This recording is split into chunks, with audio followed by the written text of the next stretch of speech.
ಪ್ರಧಾನಿ ನರೇಂದ್ರ ಮೋದಿ ಸೌತ್ ಬ್ಲಾಕ್ನಲ್ಲಿ ನಡೆದ 48ನೇ ಪ್ರಗತಿ ಸಭೆಯ ಅಧ್ಯಕ್ಷತೆ ವಹಿಸಿದ್ದರು.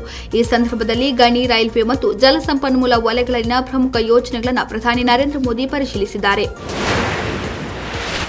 ಭಾರತ, ಹಂಗೇರಿ, ಪೋಲೆಂಡ್ ಮತ್ತು ಅಮೆರಿಕದಿಂದ ಗಗನಯಾತ್ರಿಗಳನ್ನು ಹೊತ್ತ ಅಂತಾರಾಷ್ಟ್ರೀಯ ಬಾಹ್ಯಾಕಾಶ ಯಾನದ ಯಶಸ್ವಿ ಉಡಾವಣೆಯನ್ನು ಪ್ರಧಾನಿ ನರೇಂದ್ರ ಮೋದಿ ಬುಧವಾರ ಸ್ವಾಗತಿಸಿದ್ದಾರೆ.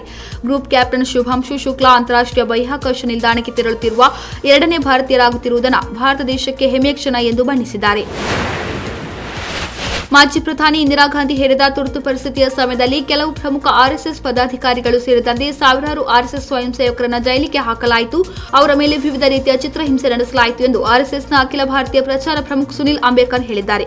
ತುರ್ತು ಪರಿಸ್ಥಿತಿಯ ಅವಧಿಯಲ್ಲಿ ಕನಿಷ್ಠ 100 ಆರ್ಎಸ್ಎಸ್ ಕಾರ್ಯಕರ್ತರು ಸಾವನ್ನಪ್ಪಿದರು. ಅವರಲ್ಲಿ ಕೆಲವರು ಜೈಲಿನಲ್ಲಿ ಸಾವನ್ನಪ್ಪಿದರು ಮತ್ತು ಇತರರು ಹೊರಗಡೆ ಮೃತಪಟ್ಟರು ಎಂದು ಎಮರ್ಜೆನ್ಸಿಯ ಕರಾಳತೆಯನ್ನು ಬಿಚ್ಚಿಟ್ಟಿದ್ದಾರೆ.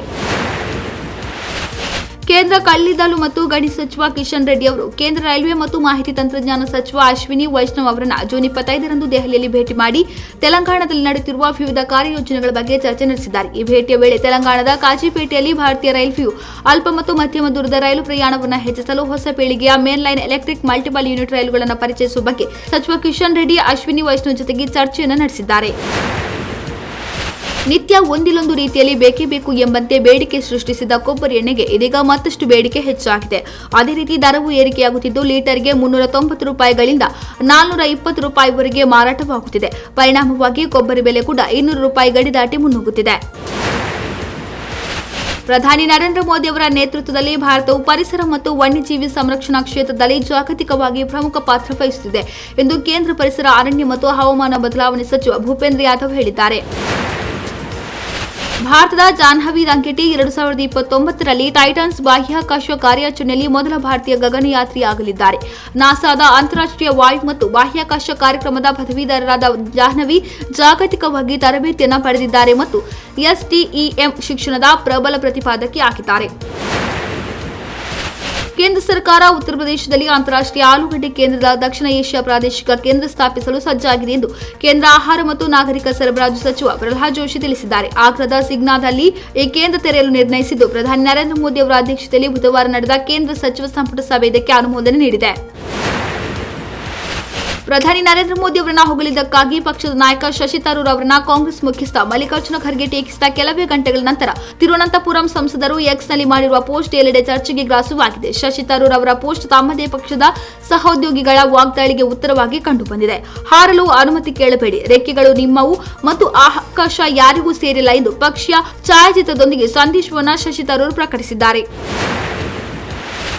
ಭಯೋತ್ಪಾದನೆಯೊಂದಿಗೆ ಶಾಂತಿ ಮತ್ತು ಸಮೃದ್ಧಿ ಸಹಬಾಳ್ವೆ ನಡೆಸಲು ಸಾಧ್ಯವಿಲ್ಲ ಎಂದು ರಕ್ಷಣಾ ಸಚಿವ ರಾಜನಾಥ್ ಸಿಂಗ್ ಹೇಳಿದ್ದಾರೆ. ಚೀನಾದ ಕ್ವಿಂಗ್ಡಾವೋದಲ್ಲಿ ನಡೆದ ಶಾಂಘೈ ಸಹಕಾರ ಸಂಸ್ಥೆ ರಕ್ಷಣಾ ಸಚಿವರ ಸಭೆಯಲ್ಲಿ ಗುರುವಾರ ಮಾತನಾಡಿದ ರಕ್ಷಣಾ ಸಚಿವ ರಾಜನಾಥ್ ಸಿಂಗ್ ಅವರು ಶಾಂತಿ, ಭದ್ರತೆ ಮತ್ತು ನಂಬಿಕೆಯ ಕೊರತೆಯನ್ನು ಈ ಪ್ರದೇಶ ಎದುರಿಸುತ್ತಿರುವ ದೊಡ್ಡ ಸವಾಲುಗಳೆಂದು ಹೇಳಿದರು. ಇಂದು ಮುಂಜಾನೆ ಚೀನಾದ ಕ್ವಿಂಗ್ಡಾವೋದಲ್ಲಿ ನಡೆದ ಶಾಂಘೈ ಸಹಕಾರ ಸಂಸ್ಥೆ ರಕ್ಷಣಾ ಸಚಿವರ ಸಭೆಯ ಸ್ಥಳಕ್ಕೆ ರಾಜನಾಥ್ ಸಿಂಗ್ ಆಗಮಿಸಿದ್ದಾರೆ. ಆಗಮನದ ನಂತರ ಅವರನ್ನು ಚೀನಾದ ರಕ್ಷಣಾ ಸಚಿವ ಅಡ್ಮಿರಲ್ ಡಾಂಗ್ ಜುನ್ ಸ್ವಾಗತಿಸಿದ್ದಾರೆ.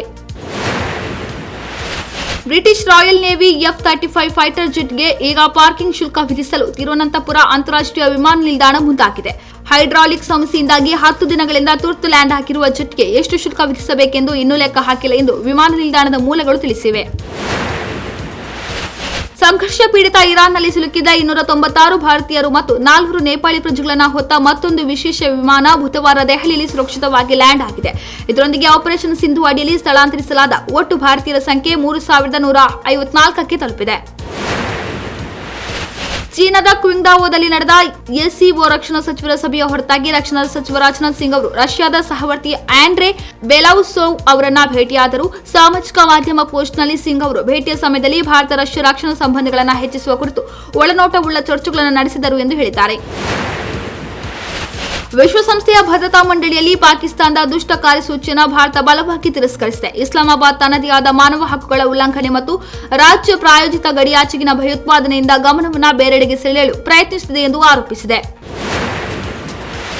ಕರ್ನಾಟಕ ಬಿಜೆಪಿಯಲ್ಲಿ ಮಹತ್ವದ ಬೆಳವಣಿಗೆಗಳು ನಡೆಯುತ್ತಿವೆ. ವಿರೋಧ ಪಕ್ಷದ ನಾಯಕ ಆರ್ ಅಶೋಕ್ ದೆಹಲಿ ತೆರಳಿದ ಬೆನ್ನಲ್ಲೇ ಅವರ ಹಿಂದೆ ರಾಜ್ಯಾಧ್ಯಕ್ಷ ಬಿವೈ ವಿಜಯೇಂದ್ರ ಸಹ ವಿಮಾನ ಏರಿ ದೆಹಲಿಯಿಂದ ಜೂನ್ 25ರಂದು ಸಂಜೆ ಬೆಂಗಳೂರಿಗೆ ವಾಪಸ್ಸಾಗಿದ್ದು ಮಹತ್ವದ ವಿಷಯಗಳನ್ನು ಹೊತ್ತು ತಂದಿದ್ದಾರೆ. ಇನ್ನು ಕೆಂಪೇಗೌಡ ವಿಮಾನ ನಿಲ್ದಾಣಕ್ಕೆ ಬಂದಿಳಿಯುತ್ತಿದ್ದಂತೆ ಬಿಜೆಪಿ ರಾಜ್ಯ ಪದಾಧಿಕಾರಿಗಳ ಬಗ್ಗೆ ಮಹತ್ವದ ಸುಳಿವು ನೀಡಿದ್ದಾರೆ. ಅಲ್ಲದೆ ರಾಜ್ಯಾಧ್ಯಕ್ಷ ಹಾಗೂ ರಾಷ್ಟ್ರೀಯ ಅಧ್ಯಕ್ಷರ ನೇಮಕದ ಬಗ್ಗೆ ವಿಚಾರಗಳನ್ನು ಹಂಚಿಕೊಂಡಿದ್ದು ರಾಜ್ಯ ಬಿಜೆಪಿಯಲ್ಲಿ ಕೆಲ ಬದಲಾವಣೆಗಳು ಆಗುವುದು ಪಕ್ಕಾ ಆದಂತಾಗಿದೆ.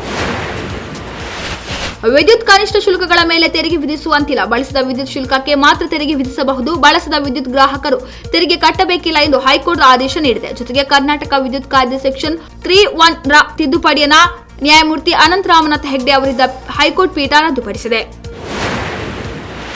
ಖೇಲೋ ಇಂಡಿಯಾ ವಿಶ್ವವಿದ್ಯಾಲಯ ಕ್ರೀಡಾಕೂಟ 2025 ಈ ವರ್ಷದ ನವೆಂಬರ್ನಲ್ಲಿ ರಾಜಸ್ಥಾನದ ಜೈಪುರದಲ್ಲಿ ನಡೆಯಲಿದೆ. ಯುವ ವ್ಯವಹಾರಗಳು ಮತ್ತು ಕ್ರೀಡಾ ಸಚಿವ ಡಾ ಮನ್ಸುಖ್ ಮಾಂಡವಿಯಾ ಅವರು ಈ ವರ್ಷ 200ಕ್ಕೂ ಹೆಚ್ಚು ವಿಶ್ವವಿದ್ಯಾಲಯಗಳಿಂದ 4000ಕ್ಕೂ ಹೆಚ್ಚು ಕ್ರೀಡಾಪಟುಗಳು 20 ವಿಭಾಗಗಳಲ್ಲಿ ಸ್ಪರ್ಧಿಸುವ ನಿರೀಕ್ಷೆ ಇದೆ ಎಂದು ಹೇಳಿದ್ದಾರೆ.